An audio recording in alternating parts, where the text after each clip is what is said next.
Haciendo un resumen de lo que hemos visto hasta el momento, esta sesión, a diferencia de las anteriores, pues voy a tratar de abarcar ambos campos, ¿no? Cuando me refiero a ambos campos, me refiero a las dos asignaturas. Voy a hacer una sola clase para las dos asignaturas porque en este punto se entrecruzan estas variables o estos conceptos que considero que tendría que estar uno en el otro, ¿no? Y viceversa. Es decir, gracias a estos últimos dos cursos, también he llegado a la conclusión de que tengo que hacer un nuevo curso donde se aborden ambas temáticas, mundo del trabajo y tecnología.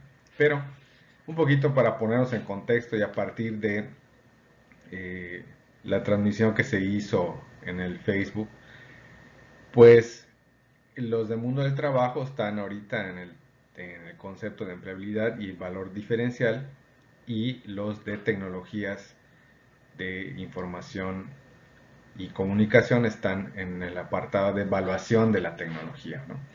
Entonces, por lo tanto, pues me parece que es importante tener esto en cuenta, tanto de los que están evaluando tecnología porque están aprendiendo cómo hacer una revisión, si bien en un primer momento no es a profundidad, pero te da tres elementos fundamentales para que puedas considerar. Y además, si lo vemos desde la perspectiva del mundo del trabajo, es necesario que cuando termines tu carrera o antes, si fuera el caso, al momento de emplearte, pues en muchas ocasiones vas a tener que hacer una inversión en implementos tecnológicos. Inclusive no tomar estas consideraciones nos lleva a egresar y pensar que de momento no vamos a requerir absolutamente de nada más que de un trabajo que nos va a proporcionar todo, cuando vemos que el contrasentido del trabajo el día de hoy pues va totalmente en esa otra dirección, ¿no? Entonces uno tiene que tener ciertas herramientas de manera individual para el ejercicio profesional.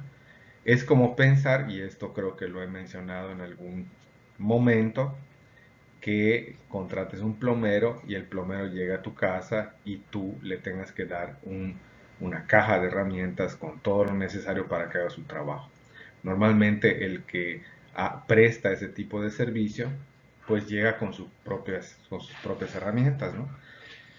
Y probablemente para el caso de nosotros también, aunque son servicios profesionales, no se espera que cuando tú llegues a hacer el trabajo eh, pidas las herramientas. Depende del tipo de trabajo que sea. Si es un trabajo por servicios profesionales, se espera que tú pongas esas herramientas. Y lo vamos a ver más adelante eso también, ¿no? Pero bueno, hoy nos vamos a enfocar a estos tres aspectos, ¿no?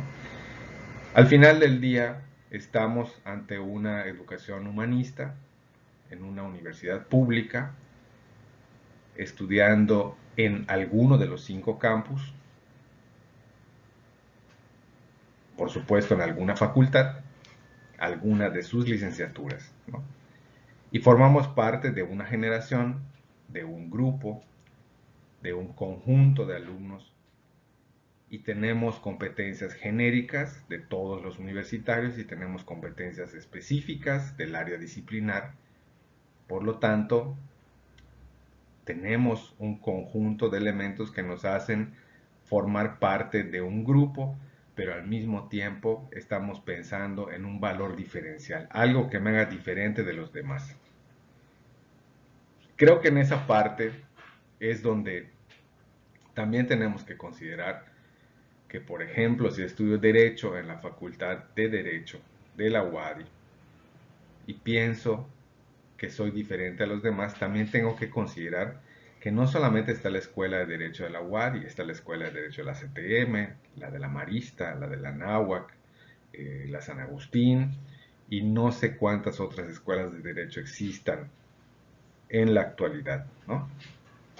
Si estudio psicología, pues también debo saber que hay todo un conjunto de escuelas y de instituciones que enseñan psicología. Voy a poner el ejemplo que tengo más a la mano porque pues soy de antropología, pero en antropología normalmente he comentado o he dicho, ¿no?, Pues que no tenemos competencia porque somos los únicos que ofrecemos esa licenciatura. Así que si estudiaste antropología en la facultad no vas a tener competencia. En el estado, pero en Quintana Roo hay licenciatura en antropología, ¿no? En Campeche hay alguna similar. Y a lo largo del país deben de haber como 52 instituciones que enseñan cuestiones sobre antropología social. Así que tenemos ese valor diferencial que tenemos que encontrar, porque lo tenemos que trabajar, lo tenemos que reflexionar, lo tenemos que repensar, nos tenemos que cuestionar. Ahora sí es esa crítica, es esa reflexión, pero ya no es una crítica o una reflexión que haces de algo que está allá afuera de ti, lo tienes que construir a partir de lo que sabes, de lo que conoces, de tu propia consolidación en términos de, bueno, pues quién somos entonces, ¿no? Somos iguales, pero queremos esa diferenciación. Y se vuelve una cosa un poco complicada, ¿no? O sea, querer pensar que sí somos, todos somos Wadi, somos parte de algo, pero al mismo tiempo no, yo soy diferente, ¿no? O yo soy mejor, o yo te ofrezco un mejor valor.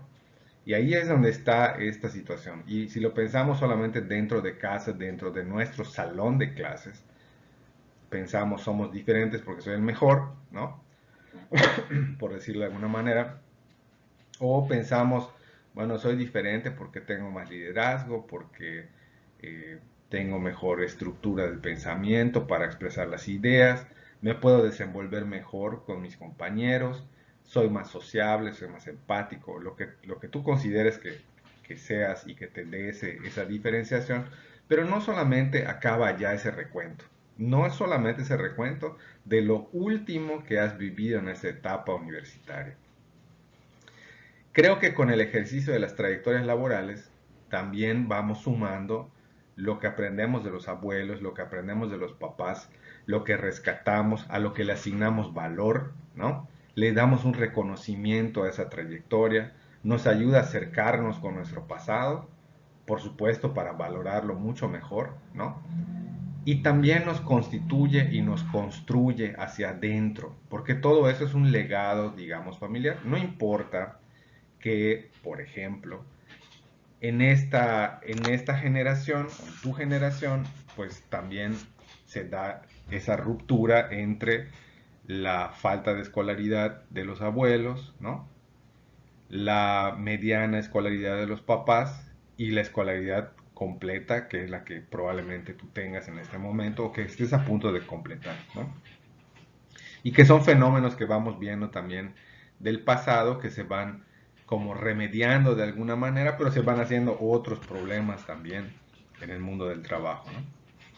Entonces, en ese sentido, no solamente, por eso les digo, buscar ese valor diferencial, no solamente pensar en estos últimos años y en las competencias genéricas específicas, que si bien es súper importante que leas tu plan de estudios, que leas el plan de desarrollo de la institución en donde estás estudiando, que a veces se desconocen esos documentos, ¿no? Y es como cuando contratas un plan de telefonía y firmas y no lees todo el contrato, desconoces cuáles son las cláusulas, desconoces cuál es el sentido de ese contrato, desconoces cuáles son los beneficios y cuáles podrían ser, digamos, los puntos débiles.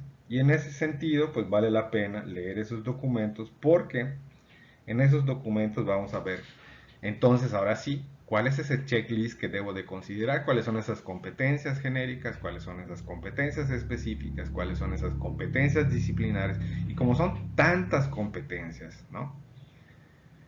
Pues yo estoy seguro que no se puede, ¿no?, tener todas esas competencias vigentes. Entonces tenemos que empezar nosotros también a diferenciarnos nosotros mismos, ¿no? Poder identificar en qué somos buenos y poder reconocerlo, sin recurrir a los actos de soberbia ni de falta de humildad, sino que honestamente hacer ese reconocimiento y decir, bueno, pues sí, a mí me gusta trabajar en equipo y puedo trabajar en equipo, ¿no? También hemos hecho otro ejercicio de fortalezas y debilidades y te das cuenta que, y esto no es exclusivamente de ustedes, en muchos grupos anteriores el tema del carácter, ¿no? Me molesto rápidamente. No me gusta que me lleven la contraria, ¿no? Me enojo, pierdo, levanto la voz. Quizás es una cuestión, porque esto sí que no lo sé, o sea, a lo mejor es una cuestión psicológica que tiene que ver con el grupo de edad, ¿no? Este, y por supuesto que no estoy de acuerdo con el término que a ustedes se les atribuye como generación, que es esto de la generación de cristal, porque definitivamente el mundo del trabajo en el pasado está lleno de abusos y sometimiento que papás, sus abuelos, tuvieron que soportar de alguna forma muchísimos años sin levantar la voz, sin protestar y simplemente obedeciendo, ¿no? Porque ese era el esquema del trabajo.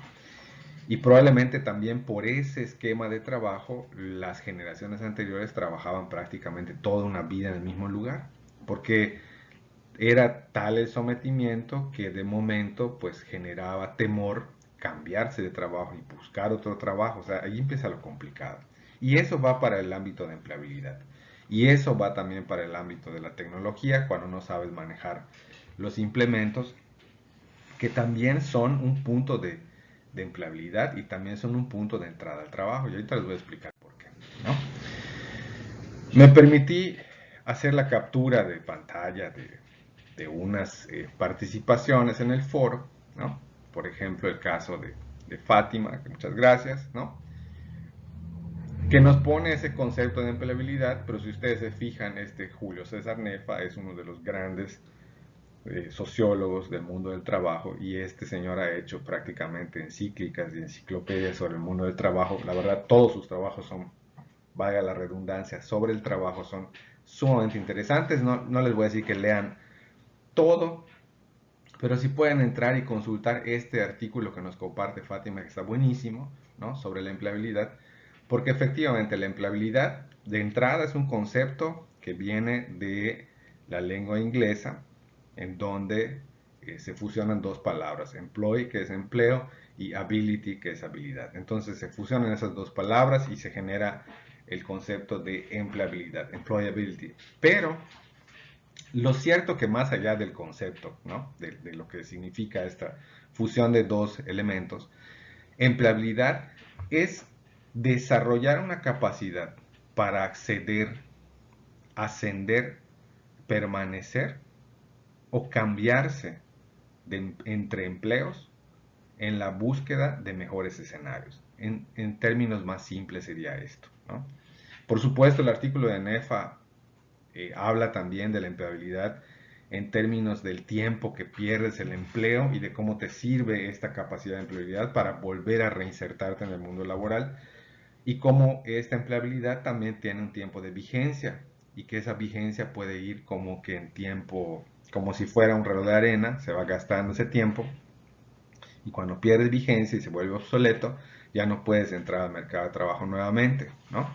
Habla de los grupos de edad, o sea, mientras más grande seas, más difícil es entrar al mundo del trabajo y eso lo estamos viendo ahora. Muchas de las solicitudes que salen, muchas de las convocatorias que salen para el mundo del trabajo ya están topadas, ¿no? Dicen 35 años y dices 35 años, estás prácticamente en el punto más alto de tu juventud y a los 35 años te dicen que ya no te quieren en el mundo laboral, ¿no?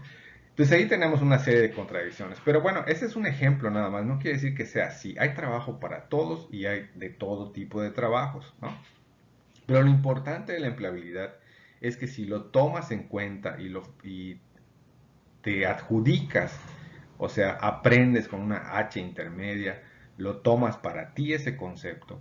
Yo creo que es un concepto muy noble y muy efectivo en el mundo del trabajo porque eh, la empleabilidad está sustentada también en la parte autodidacta, en la capacidad de aprender a aprender. O sea, eso es algo que nosotros tenemos que desarrollar y forma parte de este modelo educativo del cual tú estás llevando esta carrera, ¿no? La que hayas decidido estudiar. La pregunta seria sería, ¿qué tanto te interesa aprender a aprender otras cosas que no sean de tu interés. Es una pregunta media rara, pero ¿por qué pregunto esto? Porque a veces hay preguntas como, por ejemplo, no puedo hacer tal cosa, y es una cuestión técnica y tiene que ver con tecnologías, ¿no? No puedo hacer tal cosa en Excel, no puedo hacer tal cosa en PowerPoint. Y en ese momento hay como que una especie de bloqueo y una cuestión de colapso, ¿no? Cuando está YouTube, que es una biblioteca impresionante, y puedes entrar allí y buscar un tutorial y solucionarlo. Pero para un videojuego, pero para una, o sea, una serie, para alguna otra cosa, sí encuentras la solución. Entonces, es decir, aprender a aprender, sí está padre, pero también hay que aprender a aprender de cosas que no necesariamente quisiera aprender, o sea, las tengo que aprender por necesidad, ¿no? Y eso también es el mundo del trabajo. El mundo del trabajo no todo es felicidad, no todo es miel sobre hojuelas, no todo es sonrisas y abrazos, ¿no? El mundo del trabajo también es presión, también es estrés, también se traduce en varias cosas, aunque eso los de administración digan que pues es una mala distribución de las cargas de trabajo, el liderazgo, no sé qué, no sé. Al final del día, tú como sujeto vas a tener que estar cercano a ciertas eh, pues afectaciones del trabajo, ¿no? Y en ese sentido, esas afectaciones pueden ser afectaciones de conocimiento, porque te hace falta, y las empresas no están pagando capacitación, obviamente, porque hay otro término que no hablamos, pero el término de flexibilidad, que no es el modelo flexible del plan de estudios, que es otra cosa, una flexibilidad educativa, una flexibilidad curricular, la flexibilidad laboral, ¿no? Entonces va en el sentido de que el trabajador tiene la posibilidad de desarrollarse de manera autónoma en los temas de su interés para el mejoramiento del trabajo. Obviamente, como es de manera autónoma, es con sus recursos, o sea, es con su dinero, su inversión, o sea, inviertes en ti, y la empresa te dice, te dejo invertir en ti, ¿no? Te dejo aprender cosas diferentes, ¿no? Por favor, hazlas fuera del horario de trabajo, por supuesto, ¿no? Porque tienes 8 horas de trabajo, pero todo lo que quieras aprender, todo lo que quieras invertir, hazlo fuera de mi horario laboral. Y entonces, esa misma flexibilidad la usan muchas empresas para decir, ya que sabes tanto, pues muy probablemente no pueda yo pagarte lo que te corresponde, lo que según tu criterio te mereces ganar. Por eso muchas empresas cuando pides un aumento de sueldo te dicen, bueno, eh, en este modelo flexible, ¿no? Toma en cuenta que no soy la única opción para ti. Hay un mar de oportunidades para que tú puedas salir adelante. La puerta está abierta para que te vayas, ¿no? Y en ese sentido también, pues si lo comparamos con las trayectorias, vemos el tema que el de fidelidad, de los 30 años trabajando para una empresa, 40 años trabajando para una empresa, de los abuelos, de los papás, y bueno, en el caso de los papás ya empezamos a ver estas trayectorias, estos puntos de encuentro, entradas y salidas del mundo del trabajo, no como en el caso de los abuelos, ¿no? Entonces esta fidelidad se pierde, porque a la empresa no le interesa conservar al empleado demasiado tiempo, a la empresa tampoco le interesa invertir en el empleado, entonces todos quieren, en el mundo empresarial, laboral, está esta máxima de máximo rendimiento, esta frase, máximo rendimiento con la menor inversión. Quiero lo mejor pagando lo menos que se pueda. Quiero lo de mayor calidad, pero que me cueste poco. Si es posible que me cueste nada, es mejor. Por eso ya entramos en otro problema que tiene que ver con esta idea que se tiene sobre el ubicar la universidad pública como un repositorio de mano de obra gratuita, que ese es otro problema que hay y es un problema muy grande y muy generalizado. Pero entonces, aquí el concepto de empleabilidad sí vale la pena que lo revisen y que lo puedan integrar. No solo para los del mundo del trabajo, sino también para los de tecnologías de información, porque precisamente cuando hablamos de empleabilidad, cuando hablamos de tecnologías de información, no puedes decir hoy, o sí puedes decir, como yo lo que les platiqué en la primera clase, perdón que haga este paréntesis, pero no hay una sola manera de ver las cosas, hay 100 formas de ver las cosas. Y todas probablemente sean válidas y algunas se puedan desechar discutiendo y tratar de consensuarlas, ¿no? Pero lo que no se puede decir hoy es que por el hecho de ser antropólogo yo no manejo ningún software estadístico, no manejo ninguna bitácora de campo digital, no manejo ninguna base de datos de imágenes en donde ya las cosas cambiaron por completo. Imagínate, en mi generación nos tocó hacer fotografía analógica, comprábamos un rollo que era carísimo además, se lo pones a la cámara, tienes que ver que las primeras 3 exposiciones se corran de ese carrete porque esas son las que se velaban y luego tomaba la fotografía y en realidad no sabía si esa fotografía iba a salir o no, si iba a salir movida, si iba a salir desenfocada, si iba a... Tú tomabas la fotografía y ya está, ¿no? De alguna manera aprendías a tomar la fotografía, casi casi al momento de hacerle clic a la cámara, que por cierto, el clic que hace el celular cuando toma la fotografía se le conoce como affordance, que es algo que normalmente se espera que hagan las cosas o que hacían las cosas en el mundo analógico y se transfirieron al mundo digital, ¿no? Como el clic también que hace el teclado en algunas aplicaciones evocando la máquina de escribir. Affordance, eso fue como un paréntesis. Pero tomaba las fotografías y no sabía si iban a salir reveladas, si iban a estar correctas o no. Entonces, simplemente aprendías a hacerlo y en el momento de hacer el disparo de la cámara, prácticamente te aguantabas la respiración para no tener ningún movimiento y tomaban la fotografía. Pero luego viene la fotografía digital y la fotografía digital, pues una de sus características es que puedes tomar N cantidad de fotografías, o sea, puedes excederte en tomar fotografías sin ningún problema, ¿no? Hoy en día son pocas las fotos que se revelan, o sea, las que se imprimen. Generalmente el uso de las fotografías en cuestiones electrónicas, en documentos, en presentaciones, sitios web, etcétera. Pero no puedes quedar exento, o sea, no puedes decir, pues es que yo solamente manejo la máquina de escribir, yo no manejo computadora. Que de hecho, ojo, tanto para los del mundo del trabajo como para los de tecnologías de información, en 1973 aproximadamente, 73-75, se introducen las primeras computadoras en el Departamento de Antropología de la Universidad de Florida.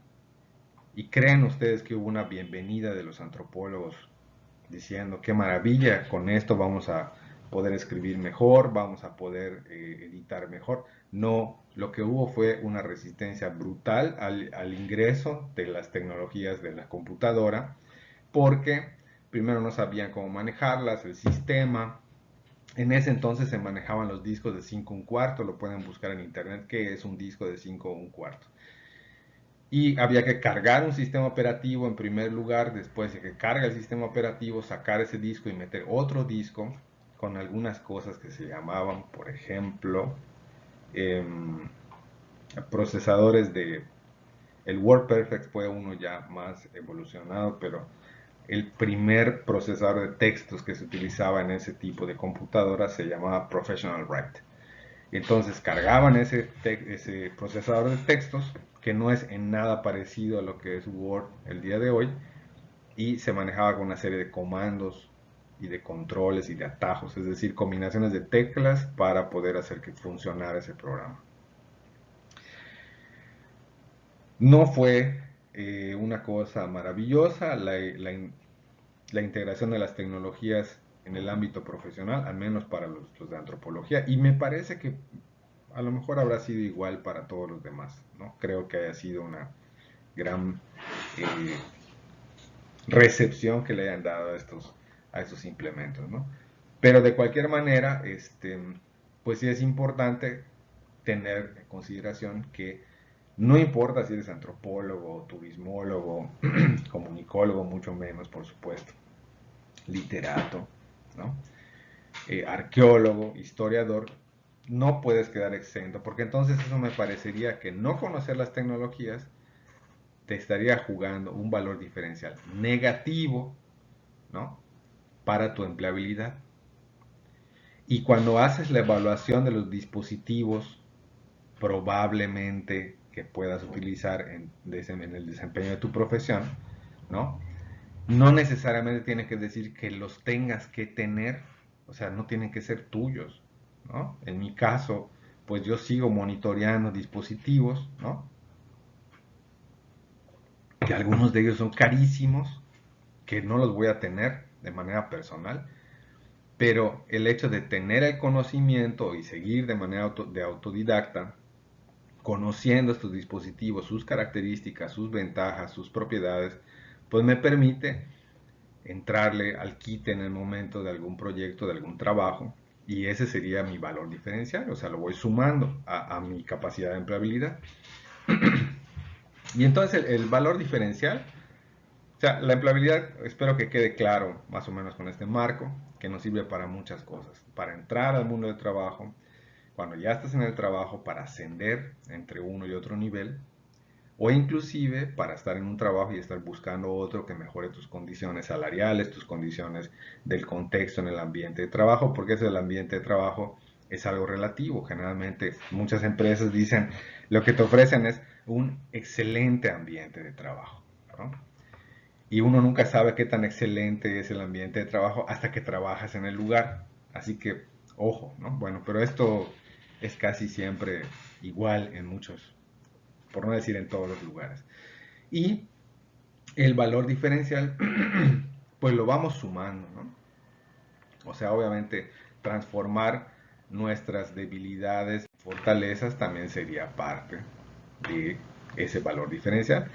Pero les decía, no solamente podemos considerar esos últimos años de formación profesional, porque también habrá un componente importante del valor diferencial de cada uno de ustedes que tenga que ver con los que hayan hecho algún deporte, los que hayan tomado alguna clase extracurricular, los que hayan tomado alguna clase de idioma, todo eso también forma parte de tu valor diferencial.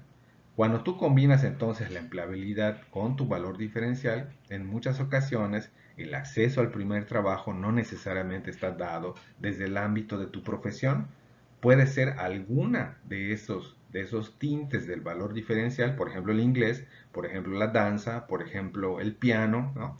Que te lleve a un trabajo que te permite ingresar al mundo del trabajo. O sea, ese primer trabajo es el ingreso al mundo del trabajo y de alguna manera te vas familiarizando con él. Aunque seguramente muchos de ustedes o algunos de ustedes ya están trabajando y eso los pone en otro contexto porque también suma eso a tu valor diferencial. Trabajar hoy durante tu estudio, durante tu licenciatura, suma a tu valor diferencial. Independientemente si trabajas por gusto o trabajas por necesidad, ¿no? También el objetivo cambia, porque si trabajas por necesidad, sabes que tu objetivo es terminar la carrera independientemente del trabajo que estés desempeñando, ¿no? Entonces, bueno, y de eso también voy a hacer otro, otro apartado donde hable de esto del trabajo durante el estudio, ¿no? Entonces, bien, pero ahora también el valor diferencial se habla como si fuera de una marca personal, entonces cada uno nos volvemos marca personal. Bien, voy a hacer lo que sigue más rápido porque me exceden el tiempo y se colapsa el video. Estas son otras capturas también de la otra clase de introducción a las tecnologías de tecnologías de información y comunicación para profesionales de las ciencias sociales, en donde están haciendo una evaluación de los dispositivos, ¿no? Y una primera manera de acercarnos a esa evaluación es identificar al menos estos tres elementos, ¿no? O sea, tres aspectos. ¿Qué quiero, qué necesito y qué puedo?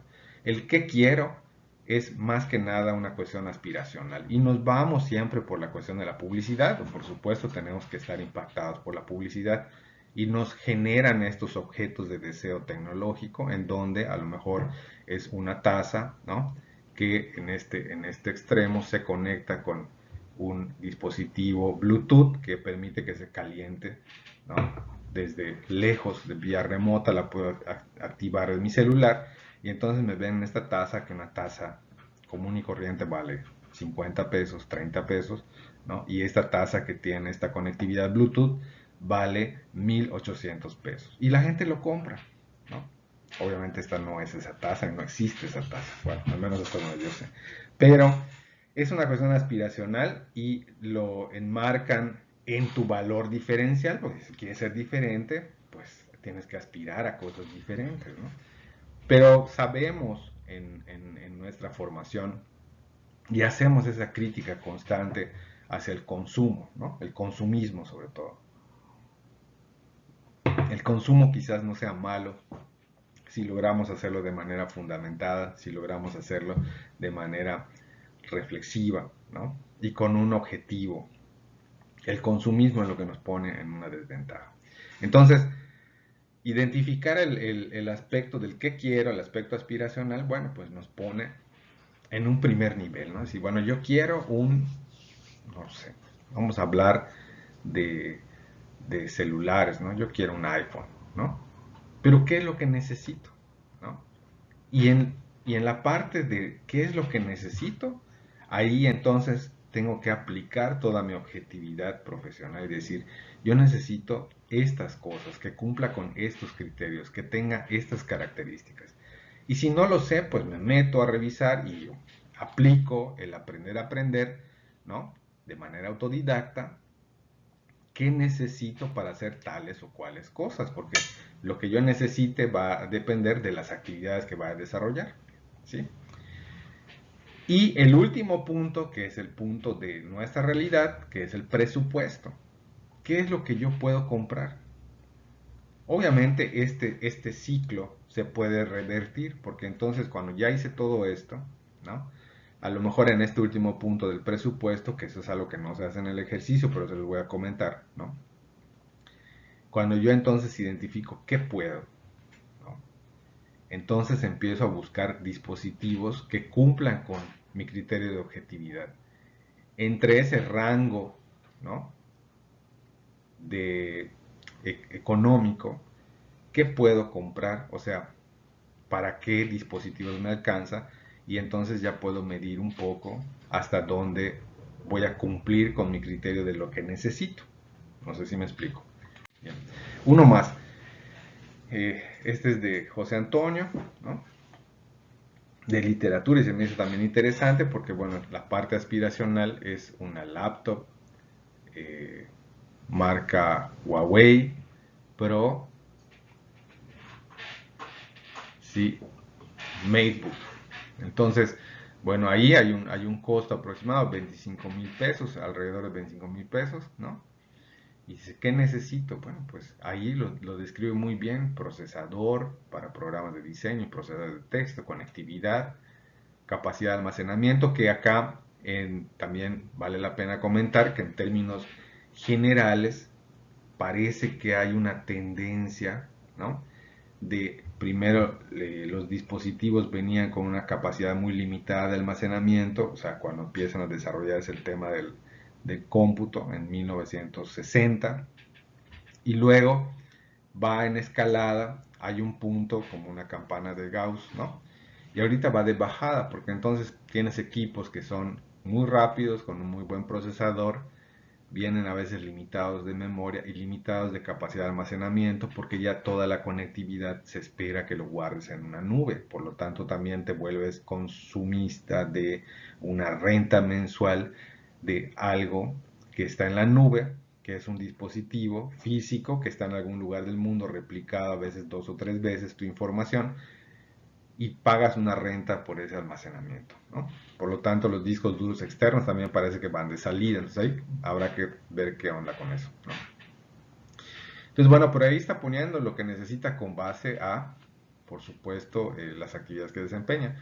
Y luego, en la parte del presupuesto, dice, pues no más de 10,000 pesos, ¿no? 12,000 en meses sin interés, porque también es parte del ejercicio considerar si lo puedo pagar diferido, ¿no? Entonces acá la cosa sería al revés, otra vez volver a esta revisión y decir, bueno, con esos 10,000 pesos, si yo me fuera a esta parte a hacer un análisis, una reflexión más profunda sobre este dispositivo, solo tengo para comprar algo de 10,000, pues entonces, ¿qué necesito si cubre algunas de esas características? Y lo último que he descubierto, bueno, esto ya es una cuestión muy personal, pero por ejemplo, Muchos de los equipos de medio uso, cuando están bien evaluados y que hay empresas que se dedican a vender equipos de medio uso y que les ponen la revisión y les ponen la depuración a los equipos y te los venden prácticamente como si estuvieran nuevos, muchos de los equipos de medio uso con la mitad de las capacidades de las que se ven en los equipos nuevos han solucionado mis problemas en el ámbito profesional, manejando videos, manejando estadística, manejando diseño, manejando lo que sea. En realidad, hay una tendencia de la gente a querer tener lo último, aunque no necesariamente hayan explotado al 100% de su capacidad el dispositivo anterior. Simplemente porque ya no tiene la forma, ya no tiene el diseño, ya no tiene el color, entonces se ve viejo, se ve obsoleto y los hace desear el nuevo modelo, pero en realidad no lo están explotando, no explotan el potencial. Y esto sí quiero que quede muy claro porque en el mundo del trabajo y para nuestra empleabilidad y para nuestro valor diferencial, conocer los dispositivos nos va a permitir de manera objetiva entrarle a ese mundo del trabajo. Y no siempre que estés en un trabajo te van a dar lo último en tecnología. A veces te dan lo último, que es lo más reciente. A veces te dan lo último de hace 20 años. Y qué difícil es enfrentarte a la situación de hacer algo que normalmente haces tú con tu computadora o en la facultad, en el centro de cómputo o en el centro de producción, ¿no? Y llegas al trabajo y ves una cámara de VHS, ¿no? Y no lo sé, o sea, te enfrentas a esa situación. Vivirla es una experiencia única, ¿no? Vale la pena. Pero también no estar dispuesto o no estar preparado para aprender a aprender ya en un escenario real de aprendizaje, ya no es práctica, ya es la vida en el mundo del trabajo, ¿no? Entonces hay que solucionar.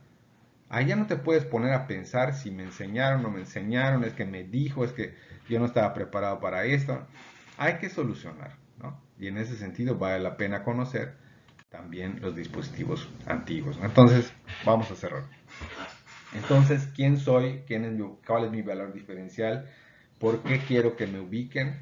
¿Cómo me voy a construir ese valor diferencial? Tengo, pues obviamente, el legado de mis padres, de mis abuelos, que eso pesa también. Puede ser que lo sumes, puede ser que lo elimines. O sea, no quiere decir que necesariamente tienes que sumar, a lo mejor no quieres ser exactamente eso, ¿no? No lo sé, esa es una cuestión personal, es un ejercicio personal, pero tú sumas todo eso, sumas tus clases extraescolares, sumas tus gustos, tus preferencias, a lo mejor te gusta la música, a lo mejor te gusta la danza, a lo mejor te gusta el ballet, a lo mejor te gusta bordar, a lo mejor te gustan los deportes en equipo, los deportes extremos, eh, no lo sé, todo eso va a formar parte de tu valor diferencial y no tenerlo en cuenta para poder constituir o construir ese valor diferencial o hacer ese ejercicio, entonces te pone en una situación de desventaja porque tienes que conocerte bien pues tú mismo, ¿no? En primer lugar. Entonces, ¿cómo construye ese valor diferencial? O sea, ahí dice, no es mejor ser diferente que ser la mejor. Puede ser, puede no ser. Aquí siempre van a haber varias opciones. Lo importante es poder hacer este ejercicio, ¿no? Y sumar estos conceptos, tanto empleabilidad, valor diferencial, ¿no? Y los implementos tecnológicos. Todo eso es una amalgama. Tanto los de tecnologías, que les va a servir todo esto para el mundo del trabajo, como los del mundo del trabajo les va a servir lo de tecnologías. Por eso es importante para mí hacer esta sesión para ambos grupos, ¿no? Y obviamente al final yo no sé si nos vamos a volver todos una marca personal, cosa que no lo creo, ¿no?